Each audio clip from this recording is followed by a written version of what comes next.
Hi guys, it's Antoinette the Confident Woman and welcome back to my channel. So as you can guess from the title of this video, I'm going to be giving some tips that if applied will inevitably better your life. And as per nature of this channel, I will explain what I do to get me one step closer to living the life that I want to live. Now this video is long overdue because I decided to do it after I experienced something some time back that forced me to change the way I was living, and it was like a pivotal moment for me. In a nutshell, I missed out on a brilliant opportunity, and the only thing that was standing between me getting it was the fact that I was not self-disciplined in a certain area, and I had no one else to blame but myself. There's nothing worse, I think, than talent going to waste because you lacked discipline. So without wasting any more time, let's head straight into the steps that have helped me to get self-disciplined. Realize what's wrong and don't dwell there. We always have a tendency to pull ourselves down or beat ourselves up when we can't seem to do the right thing by ourselves, especially if we've been trying really hard to get it together. And condemning ourselves is not going to make anything better. It's actually counterintuitive. You need to develop self-discipline from a place of you've already conquered this kind of victory rather than being defeatist about it. Start off how you want to finish. Napoleon Hill said, "Desire is the starting point of all achievement.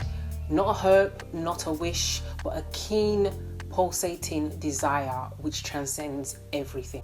Your desire or desperation kind of becomes a driving force to see you through, especially on hard days, because believe there will be hard days. If it wasn't difficult, then everyone will be doing it and everyone will be living the life they want to live. Plenty of things can ignite a willing desire to see change, but what keeps you going and what keeps that flame burning is the desperation and a mentality like telling yourself that there is no other option. You are going to get to the end. Otherwise, like every other self-help thing, it's just going to fall straight through. So make a quality decision to change, because if you really want something bad enough, you will make it happen. And for me, many times I can say that, oh, I'm kind of waiting on God to work things out for me and change things up for me, when in reality, He's put everything I need within me. He's given me the ability to change what I need to change. So it's kind of just down to me.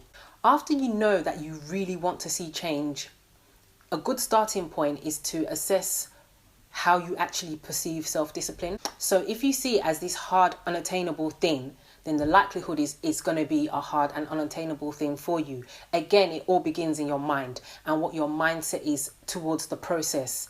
What picture are you allowing to be painted, or what picture are you allowing your thoughts to create? And I feel like I say this mind thing all the time, like in almost every one of my videos, but it just goes down to show how important a basis this is. You need to begin to see self-discipline as a good thing, as it putting you in the right direction to bettering your life. Following on from the last point, when it comes to self-discipline, our outlook shouldn't be focused on satisfying our present, but more long term, because if we focus on the now, we'll never kind of do what is needed to get to our future.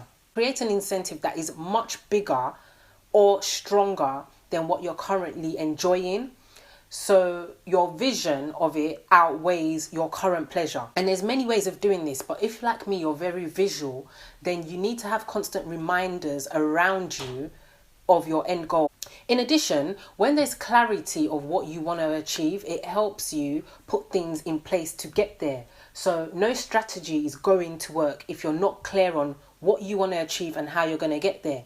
If you're not specific enough and it's too vague, it leaves room for slackness, and then you don't become committed or self-disciplined enough to see it through.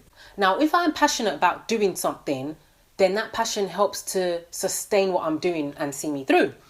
But the problem tends to arise when I don't like what I'm doing, but it's necessary for me to do it. So how do you go about becoming disciplined in that area? And I think the only thing that has really worked for me so far is acting now. Doing it right there and there and not trying to leave it off even for a day, because the willingness to act on it quickly dwindles and other things kind of take priority, or good old procrastination comes out to play. So the most effective method that I've been using is the 80-20 rule. So you do the least desirable thing first having it on top of your priority list so you can kind of get it out of the way and move on to other things.